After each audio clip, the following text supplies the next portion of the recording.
the Nanofogger. It's a tiny little smoke machine made by Wicked Lasers. So before I start, full disclosure, Wicked Lasers sent me a couple of Nanofoggers to try out free of charge, but they're not paying me for this review. They don't even know that I'm doing one, to be honest. They didn't ask me for one. So that's the first thing. The second thing is that I've got to know Robin, who designed the Nanofogger, and he designed all of the laser cubes as well. I've got to know him pretty well, and he's a really good guy, and he's an excellent designer. So all of his stuff is kind of amazing. Anyway, with that all out there, I mean, I think it's fairly safe to assume this isn't a completely unbiased review because of my relationship with Robin and because I got them for free. But, you know, I'll give my honest opinion, as valuable as that may or may not be. Okay, so where do we start? Well, here it is. Here's the Nanofogger box, which I showed you while I was still muted. So this is the second one that I've got. I've already played around with the first one, but let's just recreate the unboxing experience, shall we? Because I think that's what you do, isn't it, on YouTube? I don't even know. It's been so long since I've done one. Who even knows? Right, okay.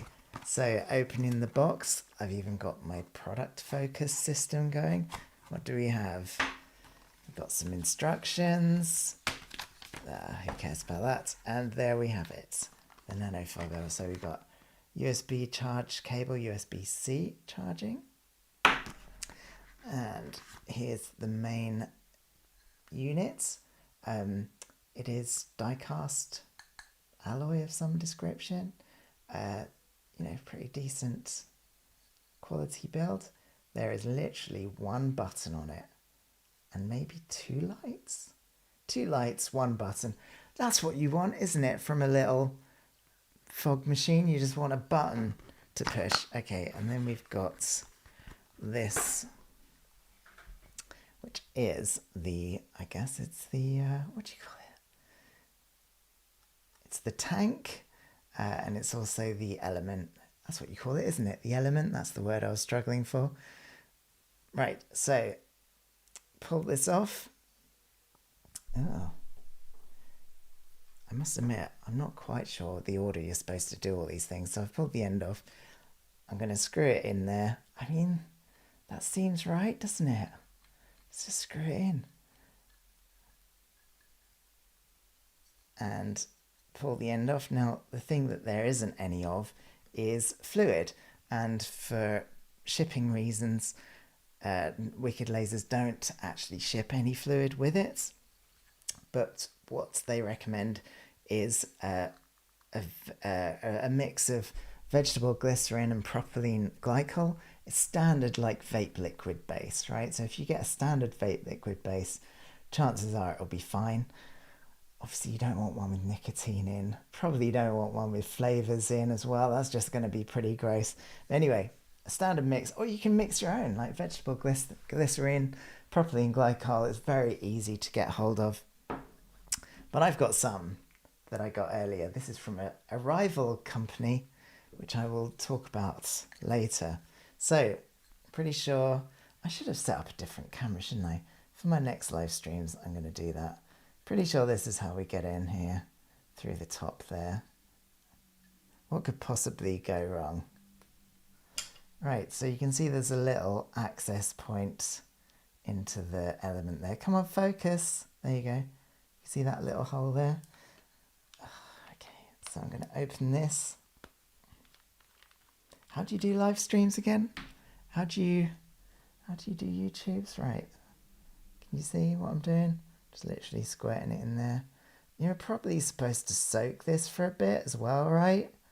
Oh shit, I filled it up too much.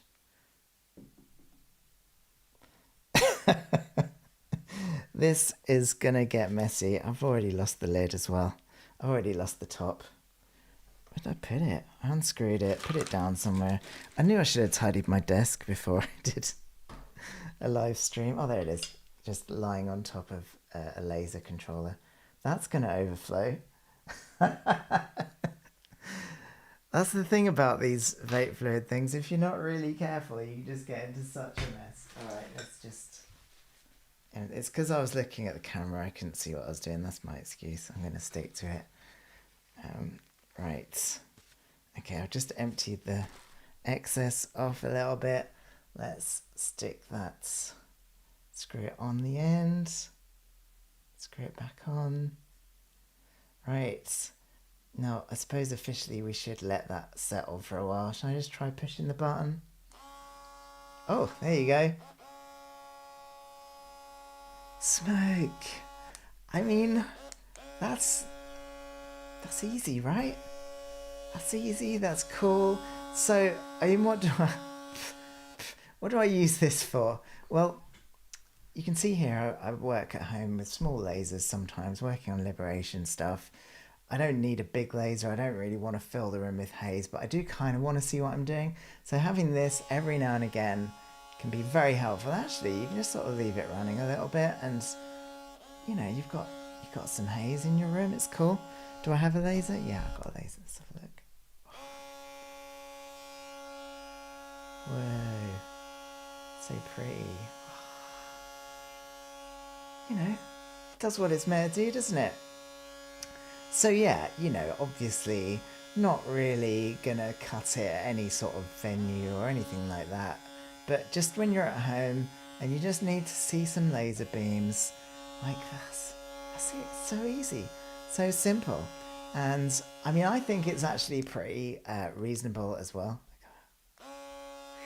It's around €100. I think it's €99, something like that. And so what can we compare this to? Well, a few years ago, I bought a rival smoke machine called the MicroFogger, and it's here. MicroFogger. Now, this MicroFogger has so many more features than the Nanofogger. It's a little bit bigger as well, actually. Can you see? It's made out of 3D printed plastic, which is fine, I suppose, and that works too. You can adjust the fan speed and you can adjust the smoke speed on that. Should we just compare them? I mean, it looks like the MicroFogger is actually producing a bit more smoke, perhaps. It's probably got a slightly bigger filter. You know, that's fair enough. And I think people use these for sort of, I've seen a lot of reviews on Tested where they use this for like model shoots and stuff. So maybe to be able to have full control of the fan and the power of the amount of output of the fog, then that's pretty good. You can get a remote control for this as well. So it's a lot more complicated than this, right? This is literally one button. You plug it in and charge it up and then push the button. With this one, you can adjust the, you can see the little OLED screen there. You can adjust like I say, the power and of the fan and the amount of output. So that's cool. I can never remember how to adjust it. It's a really complicated interface, but I think I could live with all of those things. But there's one major flaw with this, is that it leaks, right? According to the official MicroFogger instructions, like once you've finished it, working with it for the day, you empty the tank and then you leave it completely empty. Whereas you don't need to do this at all. In fact, insider information, Robin told me that he spent, he basically was testing out all different kind of tanks and connection types, and he left this upside down for like a month to see if it would leak, and it never leaked. And I can tell you that this, I left it for a few days and it did leak, and I think it was on its side. So, and actually it damaged a lot of the hardware and equipment inside of it. So this, I had to repair this myself. I had to open it up and clean out all the fluid and fix it. And it was that's quite annoying, right? Because I don't use it very often. I don't want to have to clean it up every time I use it. So in that regard, Nanofogger wins. The other way that Nanofogger wins is that this is a lot cheaper. Like this, I think it was £250 or something like that when I bought it. I noticed that they've just reduced the price to like £199, I think.